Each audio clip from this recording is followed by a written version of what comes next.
আসসালামু আলাইকুম গাইস, কেমন আছেন? আমি উর্মি আবারও চলে এসেছি আপনাদের মাঝে।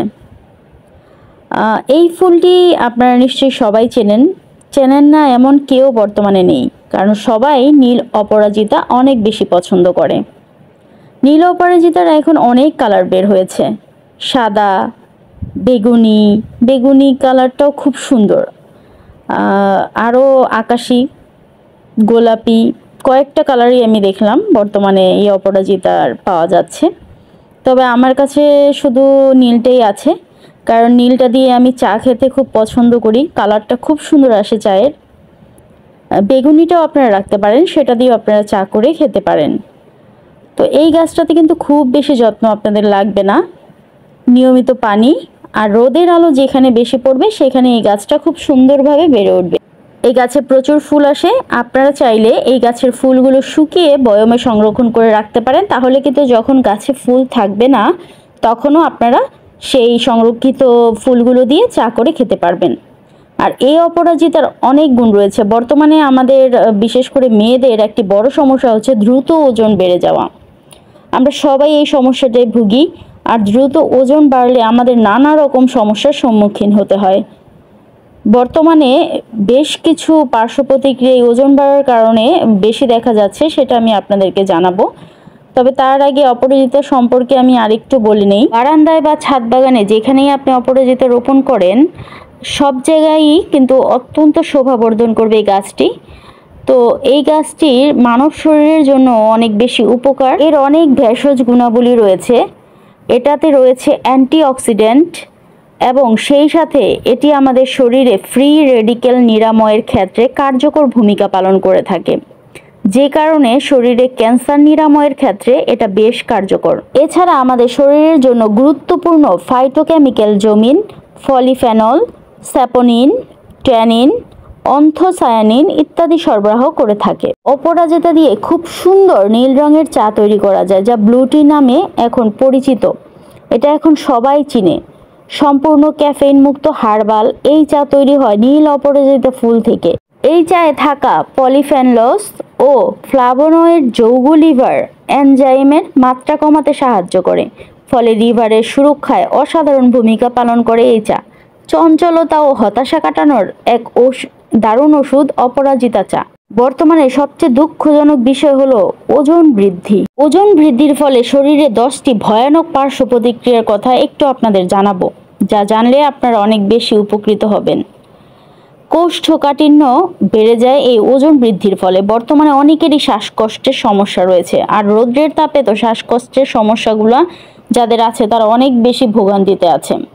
এই রোদ, এই বৃষ্টি, এই সময়টা খুব খারাপ তাদের জন্য।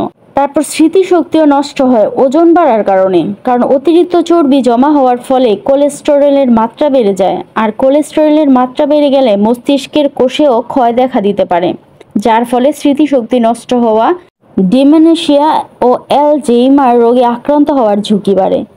তারপর এখন বর্তমানে একটি বড় সমস্যা হচ্ছে পিত্তথলিতে পাথর। পিত্তথলিতে পিত্তরস, চর্বি এবং কোলেস্টেরল জমা হয়ে পাথর তৈরি হয়। ওজন বেড়ে যাওয়ার ফলে দেহে অতিরিক্ত চর্বি এবং কোলেস্টেরল জমা হয়, ফলে পিত্তথলিতে পাথর হওয়ার ঝুঁকি বাড়ে। মাইগ্রেনের সমস্যাও অতিরিক্ত চর্বির ফলেই ঘটে থাকে, কারণ দেহে জমা হওয়া অতিরিক্ত চর্বি মাথায় অক্সিজেনযুক্ত চর্বি চলাচলে বাধা দেয়, যার ফলে মাইগ্রেনের মতো তীব্র মাথা ব্যথার রোগ হয়। দেহের অতিরিক্ত ওজনের কারণে অনেক নারীরই উর্বরতা নষ্ট হয়ে যায়, কারণ অতিরিক্ত ওজন হরমোনগত ভারসাম্য নষ্ট করে দেয়, যার জন্য মোটা নারীরা সন্তান জন্ম দেওয়ায় ঝুঁকিতে থাকেন। অস্ট্রিও আর্থ্রাইটিস এটি এমন একটি রোগ যার ফলে হাঁটু, গোড়ালি ও কনুইয়ের তরণাস্থি হাড় শক্ত হয়ে আসে এবং এই জয়েন্টগুলো নাড়াচাড়া করে বেদনাদায়ক ও কঠিন হয়ে পড়ে। বলা হয়ে থাকে যে দেহের অতিরিক্ত চর্বি এই সমস্যার জন্য দায়ী, কেননা অতিরিক্ত ওজনের কারণে এসবে জয়েন্টে প্রচুর চাপ পড়ে। প্রোস্টেট ক্যান্সার পুরুষদের মধ্যে সবচেয়ে বেশি দেখা যায় প্রোস্টেট ক্যান্সার, যা প্রোস্টেট গ্রন্থিকে আক্রান্ত করে। দেহে অতিরিক্ত চর্বি জমা হলে প্রোস্টেট গ্রন্থি বড় হয়ে যায়, যার ফলে ওই এলাকায় ক্যান্সারজনক কোষ সৃষ্টি হয় এবং মারাত্মক ধরনের ক্যান্সার হয়। 8. মূত্রাশয়ের ক্যান্সার।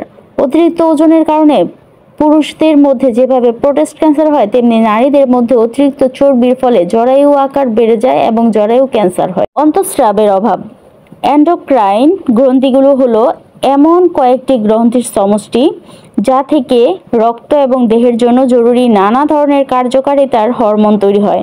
কিন্তু দেহের ওজন বাড়ার ফলে দেহে অতিরিক্ত চর্বি জমা হলে এন্ডোক্রাইন হরমোনের উৎপাদনে ভারসাম্যহীনতা দেখা দিতে পারে, যার ফলে একাধিক হরমোনগত ভারসাম্যহীনতা সৃষ্টি হতে পারে। 10 হচ্ছে ছত্রাকের সংক্রমণ।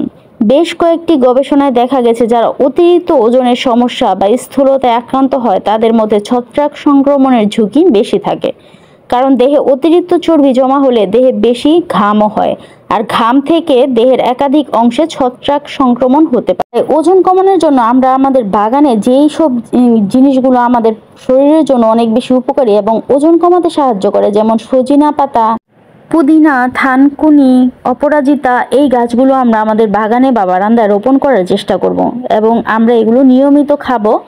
যেভাবে নিয়ম আমরা ইউটিউব দেখে নিয়মগুলো জানতে পারি। আজ এ পর্যন্তই খুব গুরুত্বপূর্ণ টিপসগুলো আপনাদের দেওয়ার চেষ্টা করেছি। আপনারা প্লিজ আমার চ্যানেলটি সাবস্ক্রাইব করবেন, আপনাদের মন্তব্যগুলো কমেন্টে জানাবেন এবং আমাকে বেশি বেশি সাপোর্ট করবেন এবং বেল আইকনে ক্লিক করে রাখবেন যেন পরবর্তীতে যে কোনো গুরুত্বপূর্ণ ভিডিও নোটিফিকেশন সবার আগে আপনার কাছে পৌঁছে যায়। সবাই ভালো থাকবেন। আসসালামু আলাইকুম।